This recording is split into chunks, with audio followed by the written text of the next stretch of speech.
Hey y'all, it's your girl Jackie, and yes, I am back with another Sisters review for you guys. I know it's been a minute.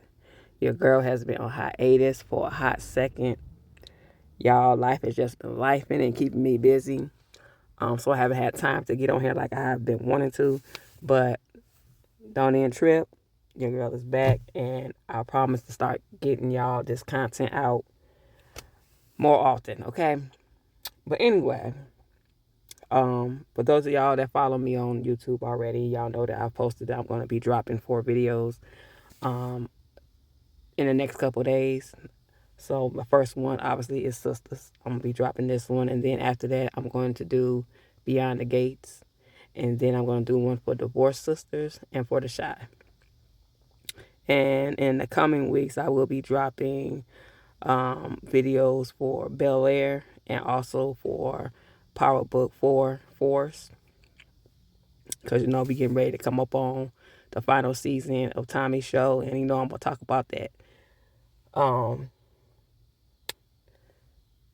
Before I get started, like always, y'all like, comment, and subscribe. And please make sure y'all hit that notification bell so y'all can get my videos every time that they drop.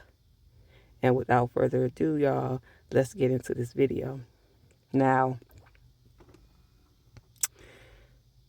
we have a lot to unpack with Sisters, y'all. So much has happened with this storyline, and I'm gonna give y'all my feelings about it because I'm not happy about it. I'm actually kind of disgusted about a lot of things that's been going on this show as far as the writers are concerned, and it's just lots of this didn't make any sense to me.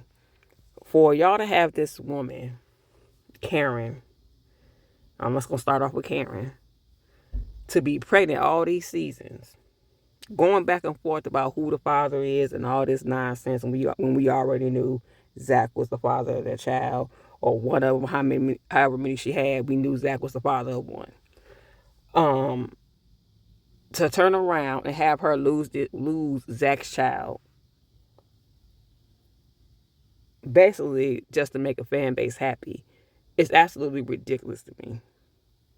It's sick, it's disgusting, and somebody else need to be on the writing team, because there's too many biased people on this writing team that's making these decisions, and it's ridiculous.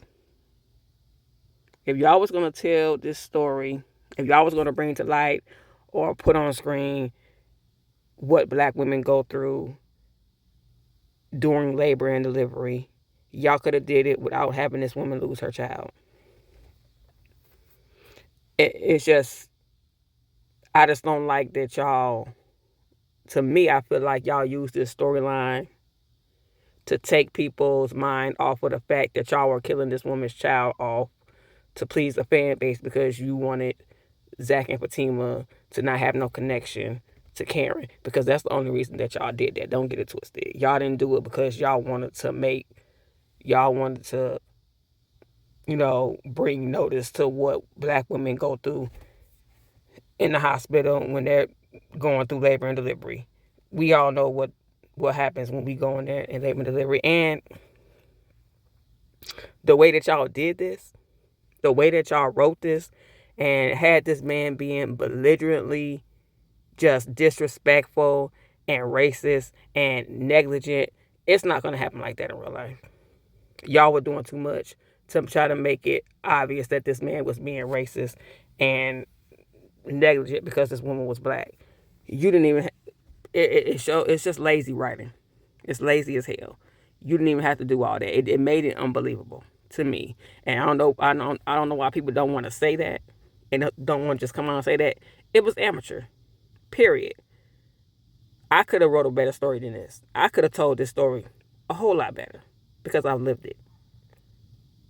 And before I even go into all of that and really get into this storyline and even tell my story as it pertains to this particular storyline, I just want to put out a disclaimer for anybody who is going to be triggered about what I'm about to say.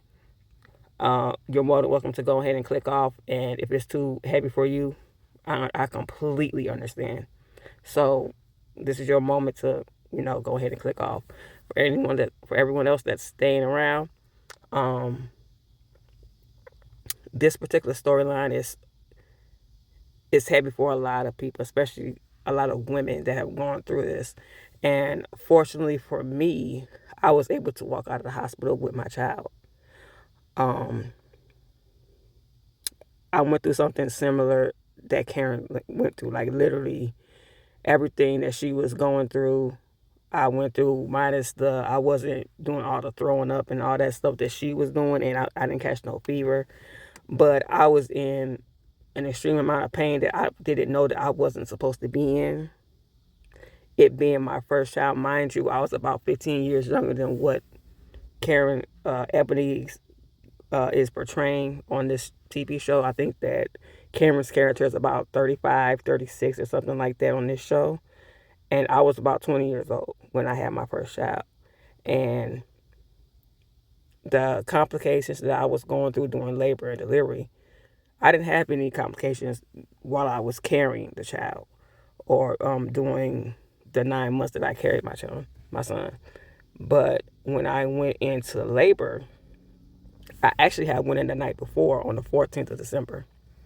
And they ended up sending me home because they said I wasn't dilated enough. So I went home. I came back the next day because my contractions were becoming 10 minutes apart or less. And I went back, and by that time they were like, okay, you're about 4 or 5 centimeters dilated. I'm going to hook you up to the monitors and stuff like that to just make sure that the baby's heartbeat is still there, and you know what I'm saying? So they did that. Mind you, from the time that I got into my room until the time that I got ready to push, there was no ultrasound done. Nobody did an ultrasound. The doctor that I had, he wasn't belligerent and stuff like what Karen was dealing with. That's why I say, and maybe I'm just speaking on what I went through. I don't know what anybody else went through. I can't speak to that. But the way that I know how corporate America works, because I worked in it, I currently work in it, there were so many protocols put in place to protect the hospital from liability. They're not going to come out and do some belligerent stuff or say anything that could easily get them sued. They're just not going to do it. And it is what it is. So I cannot, somebody like me that works in that environment, I cannot find what was portrayed to me on this screen as believable, if that makes any sense. But from what I went through, my doctor was very negligent. It wasn't like he wasn't saying inappropriate things to me or anything like this doctor was. He was just negligent. He wasn't doing his job. He came in there. He just kept putting his hand in there to check and see how far apart I was. But he never did an ultrasound to see where my baby was at. He just kept putting his hand in there. Okay, oh, you're about to be getting ready to push in a little bit. And then a couple of hours went by, and I still wasn't 10 centimeters. And he stuck his hand in there again. He said, I feel the head, but, you know what I'm saying? He's like, but you're still taking a while to dilate. So what I'm going to do is we're going to pop your bag, the sac, and sometimes they do that to speed up the labor process so that you dilate quicker or whatever like that. So I said, okay. So after they did that, I was in excruciating pain. And again, I'm 20 years old. I don't know that I'm not supposed to be in this pain. And so once I became 10 centimeters dilated, he comes in again and he's like, he sticks his hand and he's like, okay, you're about 10 centimeters. You're about to get ready to push. Okay. I'm going to go get my team ready. We're going to come in here and you're going to, I'm going to send another doctor in while I get ready and stuff like that. That's already prepared to come in. And I'm like, okay. So after he walks out and goes to prepare for whatever, I'm sitting there and I'm getting ready. I'm like, okay, he's about to come in here. I'm about to get ready to start pushing. This female doctor comes in, Caucasian lady. And she's like, okay, I'm just going to examine you so that I can get up to speed about everything that's going on. And, I'm just going to see where everything is. I said, okay. And so she sticks her hand in and she goes, She's like, that doesn't feel like a head. And I said, what? And, she's like, I'm going to do an ultrasound. And I was like, okay. And she said, has anyone done ultrasound? I said, no. She said, so you haven't had an ultrasound done since you came in here? I said, no. And she was like, and she just looked like she had this annoyed look, not at me, but at the other doctor. And she was just like, oh, and she just like kind of let out this sigh. And so she turned on the ultrasound and she looked in there and she was like, your baby's upside down. And she just like, when she's upside down, she was like, we're going to get you, and you're going to have to do an emergency C-section. And I was like, oh my God. She said, and we don't have really much time to waste because your bag is already popped, which means he's coming out. So you have to go like into surgery like right now. And mind you, while all of this is going on, my kid's dad was in the military at this time. So he was scheduled um, to come and around the time that my son was actually due. And that was in the beginning of January. But my son actually came the 15th of December. And so at the time, he was out to sea and he was supposed to be back a few days after that so that he can fly to Chicago and be there for the birth of our child. So when he got the news that I was in labor, he was, when I got to the hospital, he was calling me like every hour, just to see if he was here or, how I was doing and stuff like that. So when that time came and he called, like, soon as she said that and they were rolling me out the room, he called. And my mom was like, tell him what's going on. So I told him and he was like, oh. And I mean, I can only imagine what he was going through. I mean, if you can only imagine, like, your child is being born, you're in the middle of the ocean, there's nothing that you can do. All you can do is just wait by the phone for, to know what's going on. Did my child make it? Is she okay? Just nothing. He couldn't do anything. And so he's just like, okay, I'm gonna call you as soon as you get out of surgery and stuff like that. I'm just gonna keep calling until you get out. And I was like, okay. And he was like, like what happened? Like how did he was like, I'll talk to you about that later. So I hung up with him. As soon as I hung up with him, they rolled me out, and I ended up going through the C-section, and I was awake for the whole thing. They just numbed me up. They did an epidural and numbed me up, and my baby was born successfully. But what happened afterwards, I was in so much pain because it was an emergency. So they had to, instead of the regular, cutting me straight down, they had to cut me across. I couldn't move. I was in so much pain, I couldn't even hold my baby. So I had postpartum depression from not being able to hold my baby, feeling like, I couldn't even breastfeed him, feeling like I wasn't doing a good job. It was just a lot that was going on. And I was just like crying the whole time I was in the hospital. I was in the hospital for maybe like 5 days. And like the last couple of days, I finally got up and started walking around and stuff like that and started to feel a little bit better. But even when I got home, I was like depressed and couldn't hold my child and stuff like that. I mean, it was a lot. But when I got back to the room after I had him, he called as soon as I came into the recovery room. Like my legs were still numb from the epidural, and he called and he was like, and my like soon as he called, my son started to cry because they had brought him to the room, and he was like, "Is that him?" I was like, "Yeah, that's him." And he was just like, he just let out this sigh, like he could breathe now that he knows that his son is okay and both of us were okay and stuff like that. But yeah, it was a lot. We went through a lot because it was like, had that doctor came in there and did what he was supposed to do in the first place, and had he done an ultrasound a long time ago, we wouldn't even had to do all that. My bag wouldn't have been popped. We would have just waited for him to turn around in my stomach or whatever. And so after I had the baby and everything, the Caucasian lady, she took over my care from that point on. I never saw the other doctor again, but I never questioned it or nothing like that. I was just like kind of glad that she was taking over my care, and because she took good care of me after that. She made sure I was walking around like I was supposed to. She made sure I had my painkillers when I came back in there. Made sure somebody was coming in there to help me go to the bathroom and all that stuff like that. Asked me if I needed anything and stuff like that. And yeah, the rest of that was was good. Like she was on point, and she did her job. And I mean, I just say that it's not always the ones that look like us that will advocate for us. Sometimes it just takes somebody that's willing to do their job and do it the right way, that's passionate about their job and wants things to be done the right way. And that lady, she advocated for me and she did her job and she was there to, make sure I was good. Now back to Karen. The way like I said, I don't agree with the way that this was written. I feel like it was poorly written. Like I said, as somebody that went through something like that, for this woman to almost die like this, trying to give birth to these children, because this doctor just wasn't in the room doing his job at all. Ain't no hospital finna leave no pregnant woman in a room like that for hours.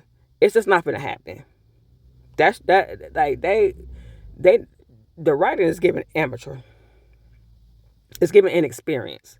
It's given children are writing the script. That's what it's given. It's given whoever wrote this script didn't graduate from high school.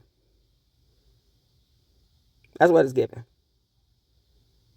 And I said what I said. They can take whatever offense they want to take to it. I said what I said. It's given you don't know what the hell you're doing.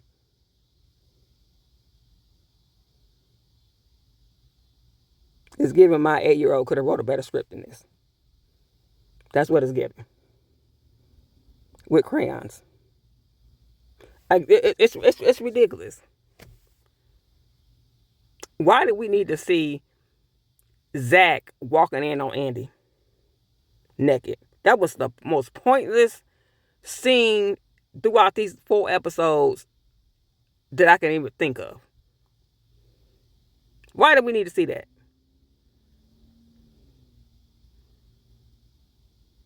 Could care less about Sabrina and Richard's storyline. I'm so tired of them. Okay? I wouldn't even have no conversation with Rich and Penelope, whatever her name is, Pimento Loaf. She would have had her ass beat. It is what it is. We heard from Maurice a little bit. I mean, this last episode, we seen him at the bank and stuff like that, and he was hilarious. Him and Paige, when Pimento Loaf showed her ass up to the office, talking all that smack and stuff like that. They had me cracking up. I'm mad that they didn't tell Pam. Nobody told Pam about Karen losing these children. How come she wasn't at the hospital? Is what I want to know. She should have been one of the ones at the hospital. Why was she there? To be honest, I would have rather it been Pam taking her to the hospital and not Fatima. I'm just saying. I would have rather Pam had took her to the hospital because I feel like Pam would have got more results. I'm just saying.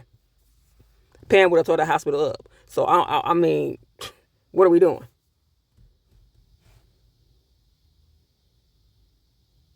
This is not the Zach and Fatima show. We didn't need Fatima to be taking her to the hospital. And I said what I said. Call it what you want to call it.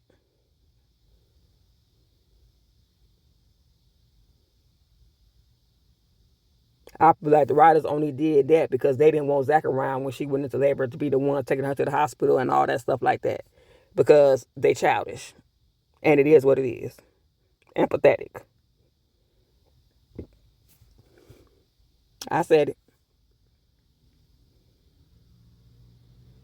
But like I said, I'd rather it have been Pam. And she could have called Aaron on the way like, hey, she having a baby. What the bam. It is what it is.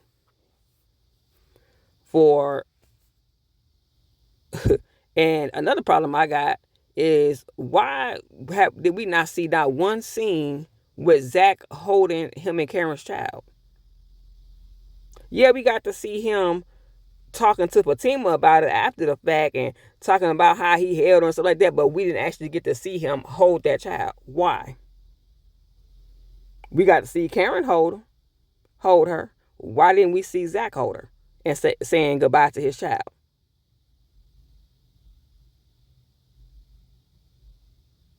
Are y'all that bothered? Y'all that bothered that y'all couldn't even let this man have a scene saying goodbye to his child?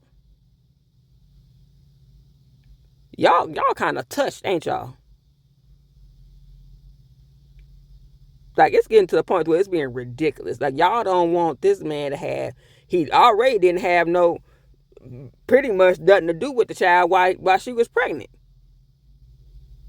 Y'all didn't want this man giving her money, nothing. Like, she wasn't walking around carrying his child. He wasn't sending nothing over there. He ain't helped buy none of the shit that was there. Aaron bought all that. So what y'all was just gonna make sure he wasn't gonna do nothing for this child. We can't even get a scene with him saying, goodbye to his daughter. It's that serious for y'all. Why didn't we get a scene with him and Karen both holding a child and saying goodbye? Because we got a bunch of insecure, childish ass people on this writing team.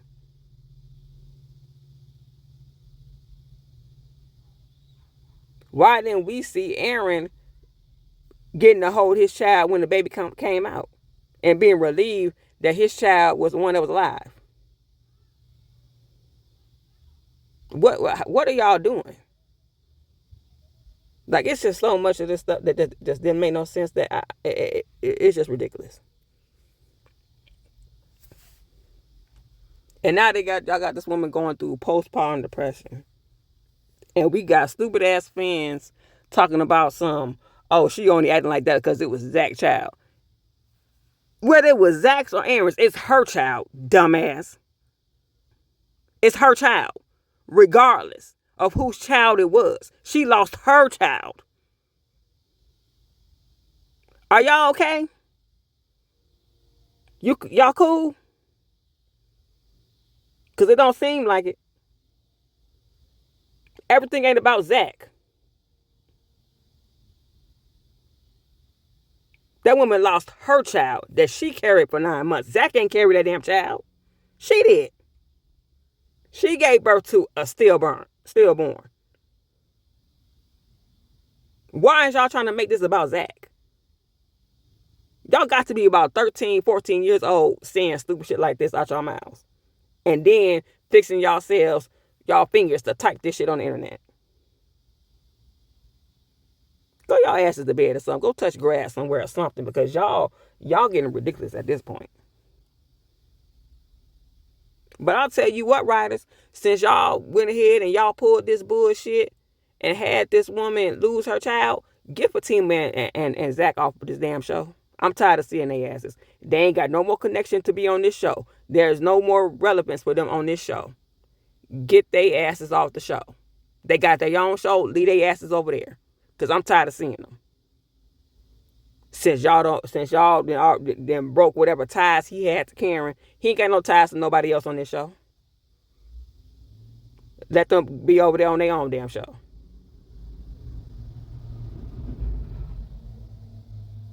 They better not be in season 10 of Sistas. That's all I'm saying.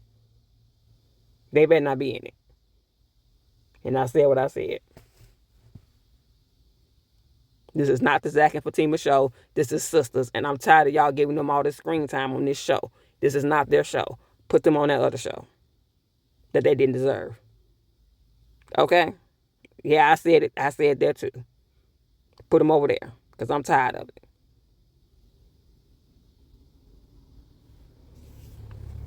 Anyway, y'all, that's all I got to say about this. If I missed something, y'all let me know, because this shit is ridiculous.